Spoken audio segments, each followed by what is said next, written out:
Hi, this is Anthony Ford, author of my new book that's come out, Twist Insanity, The Eye of Madness. I thought I'd read another two chapters of my book. I won't be too many because I don't want to spoil it. Um, so enjoy, and hopefully it will make you interested. Um, Chapter 10. The voices never stopped invading her mind, making it hard to find any peace. That was the main reason she sang to herself when she was alone.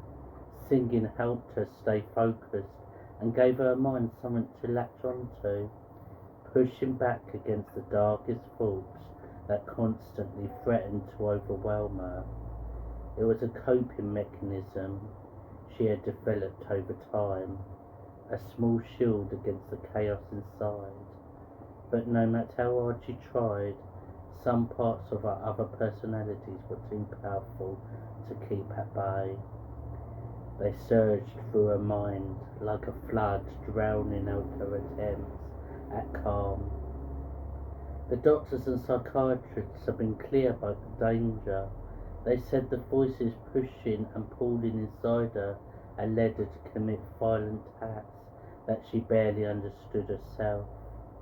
Among these personalities, Dr. Philip Roach was different. When his identity emerged, there was a sharp change in the way she felt. He was more astute, more calculating, and far less predictable than the others. Unlike some of the other voices, she knew little about him or where he came from. His presence was a mystery, one that unsettled her every time he took control. You don't look pleased to see me. I'm you and you're me. Remember how your father blamed you for Alex's death? I had to come through. He locked you in the cellar. He did. He kept you quiet. I took care of him for you. You killed him, that's why I ended up here in the first place, she shouted. Correction, you killed him. I just urged you on. I gave you a helping hand.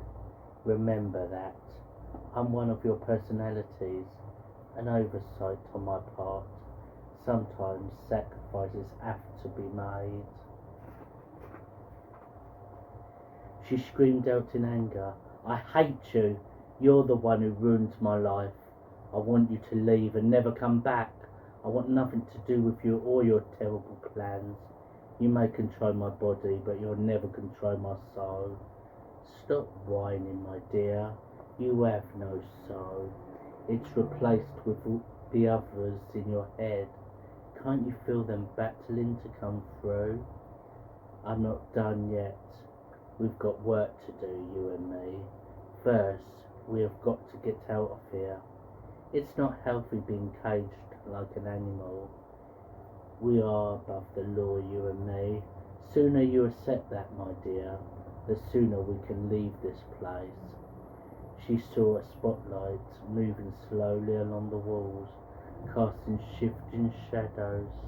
An old man suddenly appeared, limping as he stepped into the light.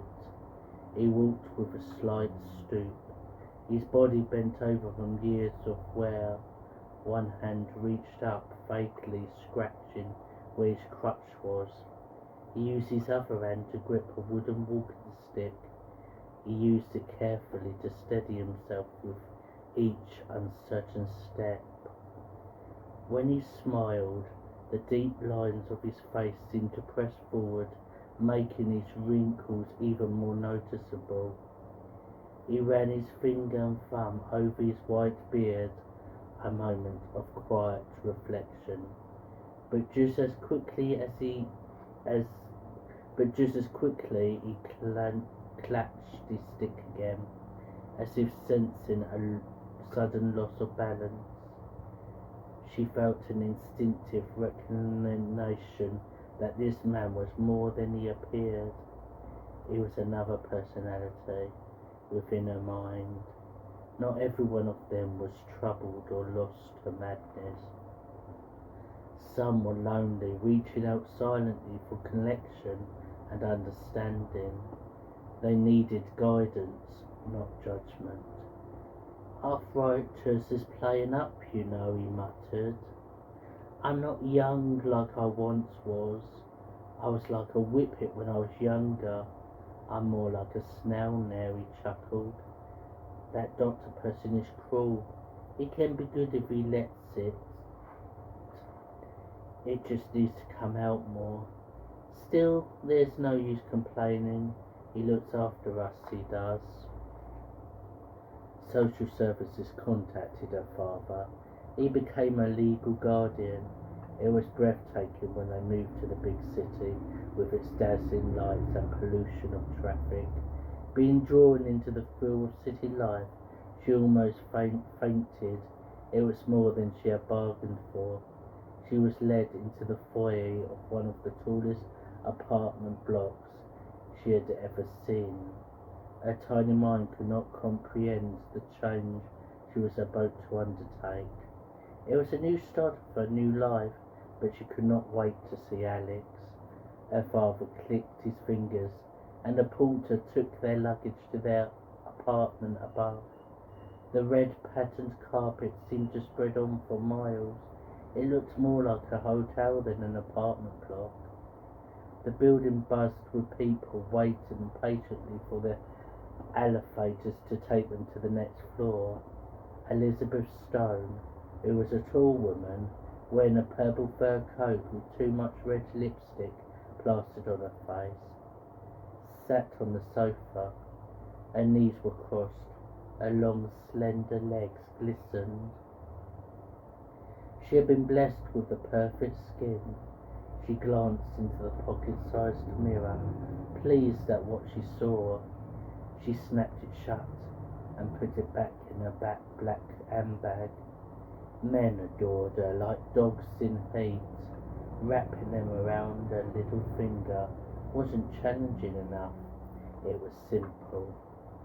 She treated them like puppets. Being a powerful woman had played its part.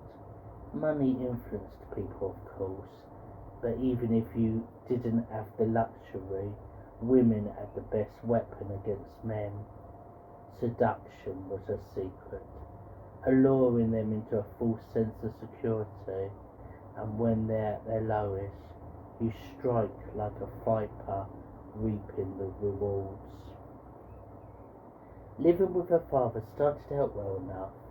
Alex had a way of making her feel comfortable and safe, which was a relief after so much time apart.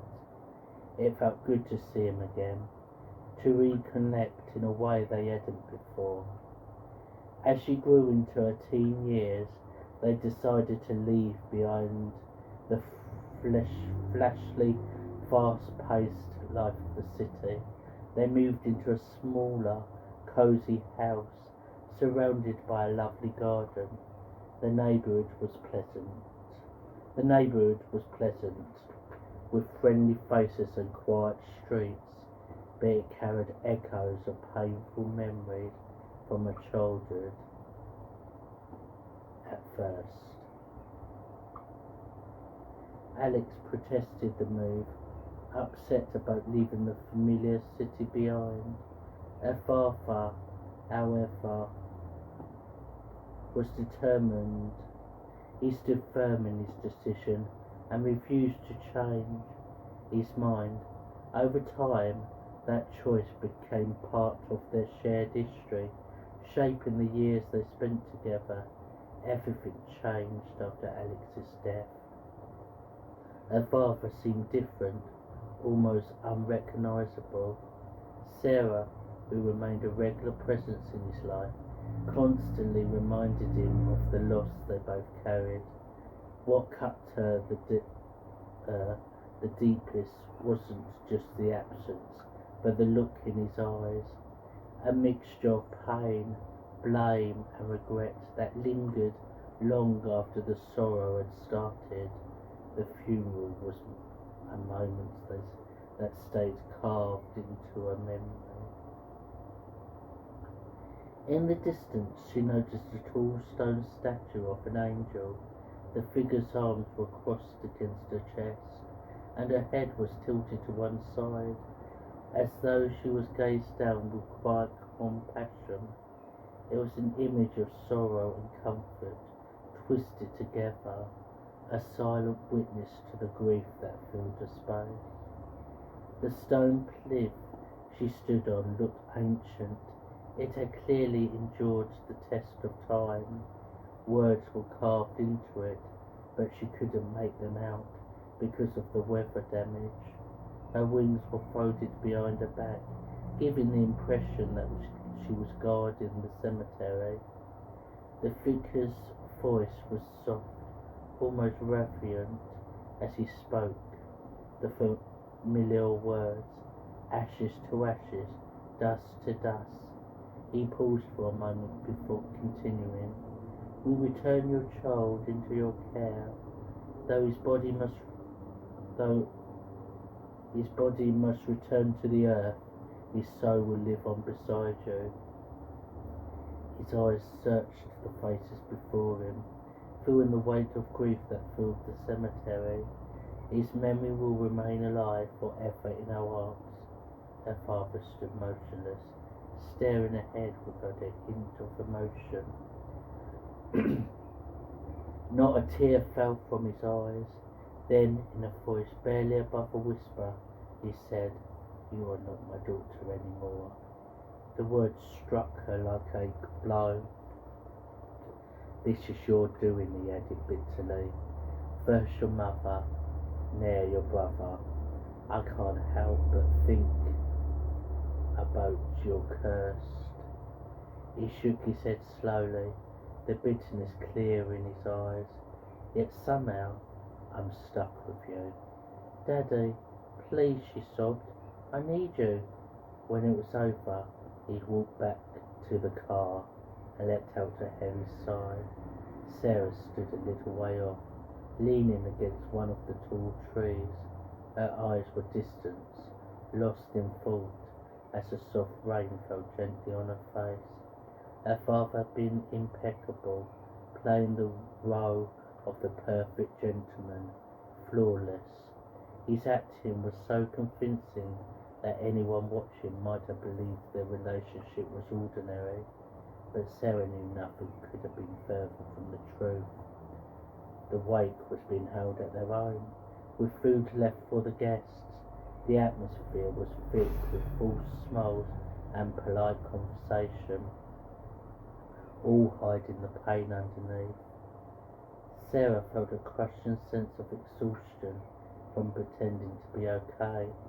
Unable to bear the charade any longer, she slipped away and went upstairs to her room. She collapsed onto her bed, arms resting behind her head, staring at the ceiling. Her mind kept circling back to the party, the one she had been so tempted to attend. If only she had resisted, she thought bitterly, he might still be alive. She remembered how persuasive he had been, how he convinced her to go despite knowing it opposed her father's wishes. That choice now felt like a turning point, one that haunted her with regret and sorrow. I'm going to leave it there. That's not all of chapter 10, but if that interests you, you can check out my book on Amazon, and it's on Kindle. And also, please support me in following my author page, because if you do that, it will email you when my next book will be released. Your support is greatly appreciated, so thank you so much. Also, leave any reviews if you want to, if you buy the book. And also, you can scan my QR code. It will take you straight to my author page. You can click the link in my bios on social media. I'm on YouTube as well.